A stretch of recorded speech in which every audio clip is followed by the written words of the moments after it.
I'm Clever Ghoul, but you can call me Nikki.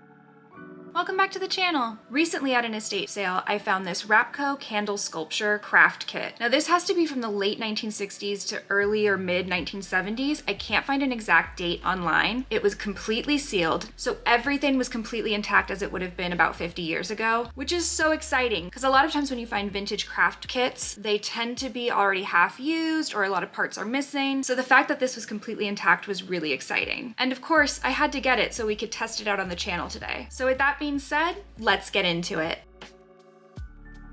Okay, let's open this bad boy up. Let's see how this looks. Okay, it's a little rusty and crusty, and I think that is this little piece down here. The molds are all thin plastic, which gives me a little concern. It makes me feel like these aren't gonna work. So we have a cat. We have a totem pole, which feels potentially offensive. I feel like that one I shouldn't do. Oh, but there's a mushroom, and look at this little owl. These don't look great. Scented candle dye. Each tablet will color and perfume 3 pounds of wax. We have yellow lemon, red spice, and green bayberry, which I don't know what a bayberry is. Something labeled 7130. I don't see any other instructions, which is a little concerning. Oh, these are the wicks. We have some sort of tape. Seen better days. We've got 3 clips.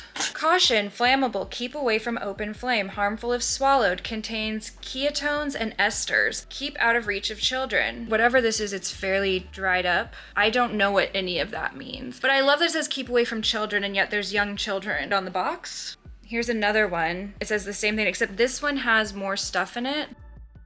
You can see the difference here. I think these might be paints to paint the details on the candles. Those probably have a lot of chemicals, forever chemicals in them. We also have all the wax. I feel like this should be okay.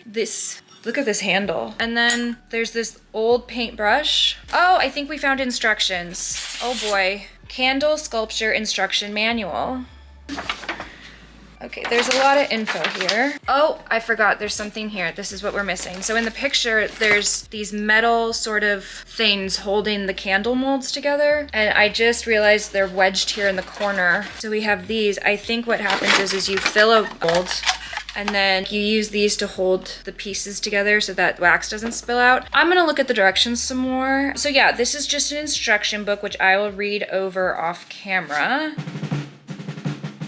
It's a new day. I've read through the instructions. What I'm gonna do before we do any of the pouring or melting the wax is I'm gonna set up these little molds. I'm gonna start with the mushroom, and I'm following the directions, which I will put an image of below. First thing to do is cut a length of wick about 2 inches longer than the length of the mold that you're working with. That's 2 inches.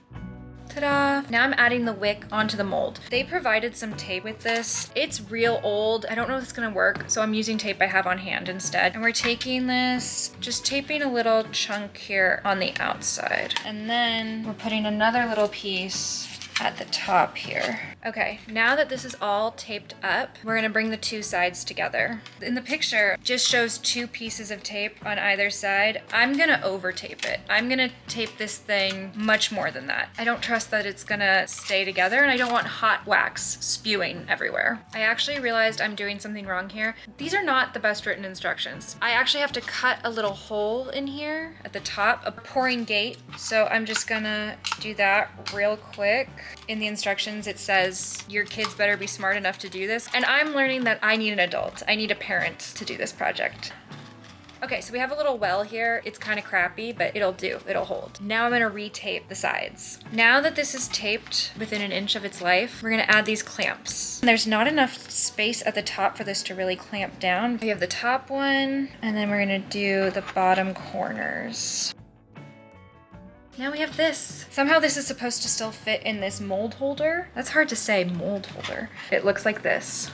I have a hot plate here, and I have a pot of water. We put this into the pot. So basically we're making a double boiler. So it wants you to keep on a low heat and don't let the water come to a boil. It says to get the wax to 126 degrees. I have a meat thermometer here. I don't know, y'all. I'm flying by the seat of my pants. That sounds like a rain stick, doesn't it?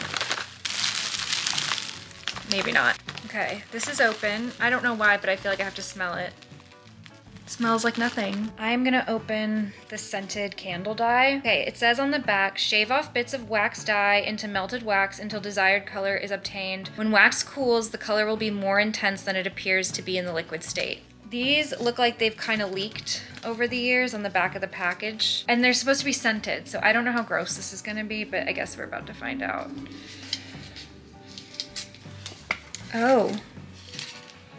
There's a very faint scent still, but I think for this first one, I'm gonna use some of this red. It's supposed to be spice. It doesn't really smell like anything anymore. This wax, they don't give you anything to mix it with, so I pulled out a popsicle stick to just try and speed up the process here. It's slow going. It's starting to get a little melty, which is good. You know, the hardest part about this is that this looks like shaved coconut, and I just kind of want to have something with coconut now. I'm gonna shave some of this red dye wax into here. I'm gonna just use my X-Acto knife to cut little chunks off. Oh, some of the red is starting to melt. At first it was just a little bit of pink, but now this red is starting to melt at the bottom here. I think these candles are gonna be kind of chunky and funky. Just trying to mix it together. It should have a trigger warning. It looks like a little woundy. This looks like something out of a horror film. Giving gore a little bit, so I'm sorry. We're getting somewhere. It's very slow going. If you were a parent on Quaaludes back in the 70s, this probably would have been just the right pace for you, but I'm sure the kids would have been a little annoyed, like, let's hurry it up. I guess it's soothing. I just am so eager to see how it melts down. I'm just too excited, I guess. It's more pink than I wanted, and I'm not sure how accurate this temperature reading is. It looks like liquefied brain. Then I think we should be ready to pour once this color piece melts. Now that this is melting, this is actually a lot more fun. I also have no idea how to gauge how much wax to put in this to pour, so I think it's gonna end up looking kind of layery and stripy. I don't think it's gonna look the way it does on the box. I'm gonna take it off. As you can see, it's got this like skimmy sort of layer on it, and I kind of want to pour it before it gets too cool. Okay, here goes the pouring. Ooh, it's lumpy. Okay, this back in the water for a second. Oh, there's more of this colored wax stuff that I didn't see at the bottom here. Well, we've poured some of it in and nothing's dripping out yet. The temperature I don't think is really accurate at all. Let's do some more pouring. My camera died, so I hope you can hear me okay, but see how quickly it cools down?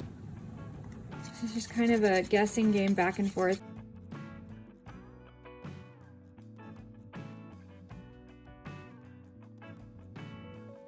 Okay, I'm gonna melt some more wax and let's see what happens. It looks so gross. Doesn't it kind of look like intestines? I'm sorry. I know I said I would stop saying gross stuff, but I can't help myself because this is just, it looks like viscera. Ew, brain soup. Gross. I kind of love it. I just poured that in. I didn't realize I didn't have the camera on, but this may be an ombre sort of candle, you know? From red to pink to white. I also have no idea how much more wax is gonna go in there. It's really hard to see inside the mold. So I'm just gonna keep doing little batches and little batches and little batches until we find out what happens. Now it's hardening. It says you have to leave the candle for a minimum of 3 to 4 hours before you can remove it from the mold. This has cooled down completely. I did check it around 3 hours or so, and it was still kind of warm to the touch, so I decided to leave it overnight. This is what it looks like. It feels quite heavy and solid. Removing all this tape is gonna be such a pain. I'm gonna time-lapse this. So we're at the final pieces of tape here, and I wanted to make sure I catch my reaction on camera. I have no idea how this is gonna turn out. It could be really great. It could be really awful. Who knows? We're gonna find out together. Oh, it looks red. That's... Oh wait, I actually really like it. So I was right about it having an ombre effect. Also, the mold stayed intact. Everything looks good there.